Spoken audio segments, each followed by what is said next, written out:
Dear friends, thank you so much. I am so honored to be here at the United Nations with my friend, my colleague, Dr. Abby, that we have worked together, I think for many years now since we're in school.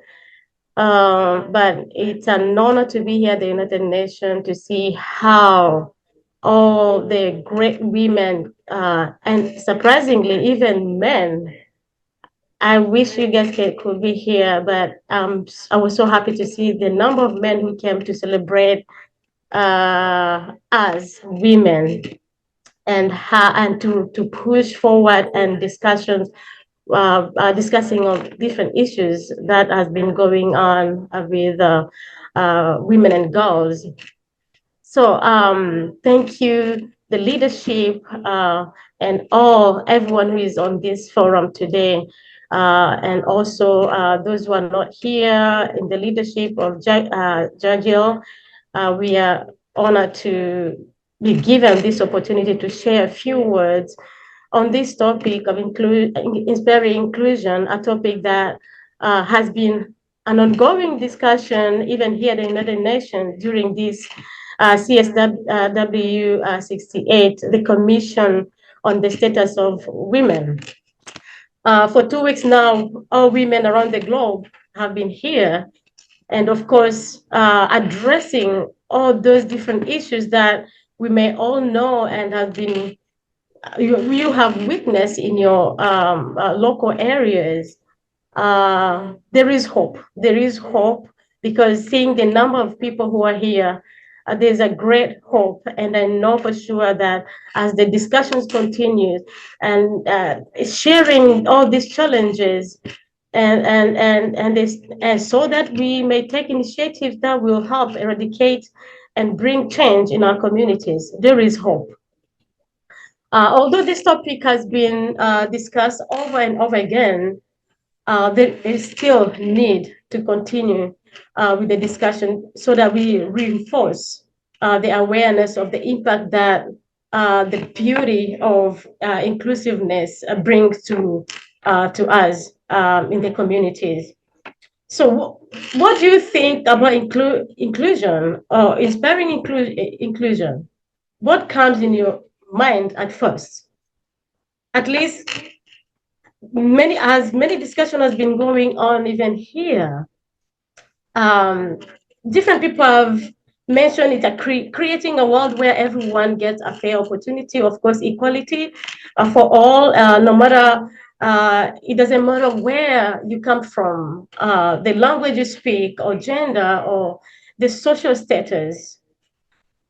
And for me, I would say that inspiring inclusion is embracing the one that is not the same as you. Embracing inclusion is to embrace someone else who is different totally from you. It's hard, I know. As Dr. Jacob said, I lived in different refugee camps, actually 4 different refugee camps before I came in this country. It wasn't easy as I experienced different refugee camps and how different places embraced my family and I. We were rejected, of course, first of all, from the differences of our cultures, languages, and you can vividly see that these people, we are not embraced in this community, or we are not embraced in this area. From the word that comes out, the dismissing of the capability of something that you know for sure I am able to do this, but immediately when they see you, when they hear you talk, they dismiss you immediately. It's an experience that I and my family experienced a few years ago. But you know what? We are resilient, right? Women and even men who have been helping women to grow, we stand up strong even when we are rejected, so that we show the world that no matter how we can be rejected, as long as you know you're right, you can stand up and fight for what is right. Um, so inspiring inclusion, you accept to learn, even to learn from that person, accept to learn a new thing. That's the beauty of it. Let me give an example of I traveled to one of the country with my former work, and then I was the only one who could speak French, and there was an issue that time, and it was very crucial that I needed to I needed to be there for the team. And since I was the only one who could be able to understand the language, I could see now everyone embracing me so that to solve the issue that was going on. So sometimes one small thing can make a huge difference. So don't ever dismiss yourself even when some people are dismissing you. I'm encouraging you on that time, on right there, when you know something is not going well, stand up, stay strong, and believe in yourself that one thing that you have that another person does not have can bring a change to their whole community or to the place where you are right now. So today, I would like to focus also in on this, how we can how together we can inspire inclusion in our different levels of life, or where we live, or in our workplaces. By creating an environment where every person who is surrounding you feels safe. See them, that person who lives with you, you work with them, who don't even know how to speak English or your language. Give them the voice. Be attentive to hear, at least even to understand what they mean when they're speaking to you. So, as I said, as I mentioned about, many times we dismiss potential people because of misconceptions of their geographical background, language differences, a barrier, and the different beliefs of our culture. But I know that in this generation, we are better. And as I said, there's hope. So how can we inspire inclusion right now as we continue with the discussion? And I'm strongly believing in what women can do, because I know when women come together, there's that their resilience will bring a total change, because there's power in togetherness, in believing in one another. Speak up. Speak up. Don't be silent.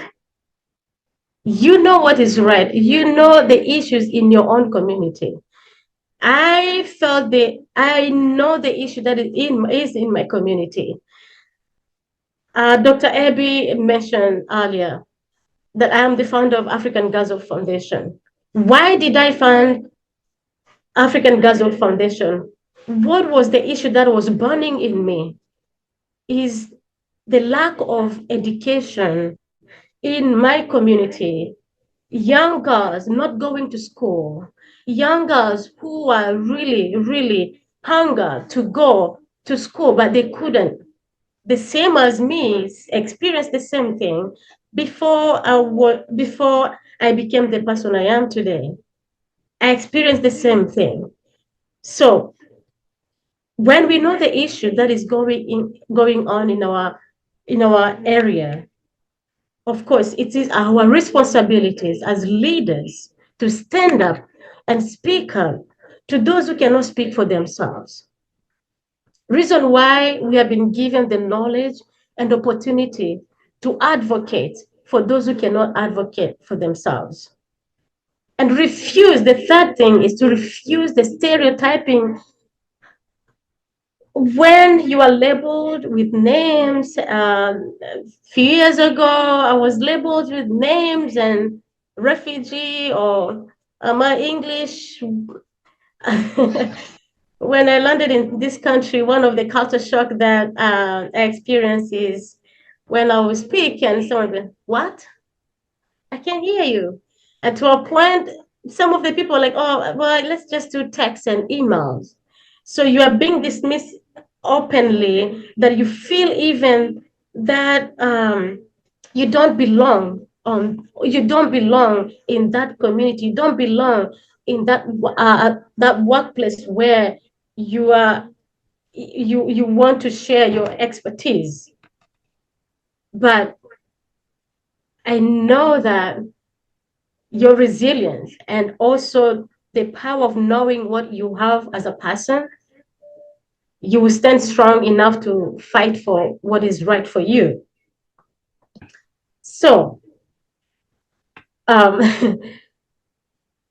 it is very important for us as leaders in our respective areas of our work or leadership to continually discuss on this topic. Because if not, we'll be losing great people, powerful members who could come in our areas, in our teams, and bring new powerful skills or knowledge that could help even the work that we do. So, few questions that I have for you today. What does inclusion mean to you as a person? And how do you participate in our today's society to promote inclusion? It can be even in your house, in your home, your family, because you know what? First education will begin in your home, your family, or your church, I don't know, or your workplace. How do you participate in promoting inclusion? And how do you create a safe environment to those who are around you? Are you that person who someone can feel safe with you? Someone can feel, I can run to this person to ask for help? Are you that person that someone who is rejected, to be honest? Let me give an example of maybe on workplaces where you find there are cliques, groups that are set up already, or in your job area, that when you have someone even new, it is hard for them to be embraced and be in that clique that is already set up. How can you create a safe environment to those who are around you? Let this movement start with us as leaders. Change must begin with us. And not only just with words, but taking actions of including or inclusiveness and creating safe environment to all, no matter the age, the color of our different geographical area or backgrounds. I believe as leaders, we are better, and we can make a better environment for those who are rejected. African Gaza Foundation, we have been at the key core of our mission to inspire and share, embracing everyone that comes on our way, by thriving so hard that you are seen. And we want to equip you, and we want to provide that education. We we thrive to make sure that all the participants, all the team that comes to us, they feel safe with us, they feel welcome, and they feel seen and heard to be able to express what is in their heart and share with us. So let me say this, and this is a statement that has been coming in my mind, in my heart through this week, as I've been hearing different women here at the United Nations discussing and sharing about different experiences. Embracing inclusion is the start of breaking bridges. That's what I feel in my heart, that as we break the bridges through inclusion, we are inspiring, we are building great leaders for tomorrow. And I will welcome you to join this movement, standing up together with all the women who are around here, and even the men who came all over the world to participate in this work of inspiring inclusion to all in our communities. And that will start with you and me. And the next will be your family. The next will be your work and other places where you are involved in your daily basis. Thank you so much for giving me this opportunity to share a few words on this great topic that has been discussed intensively. But I know that together there is hope, because we are thriving to bring change for the women and girls, the leaders of tomorrow. And this is where we start with. Thank you.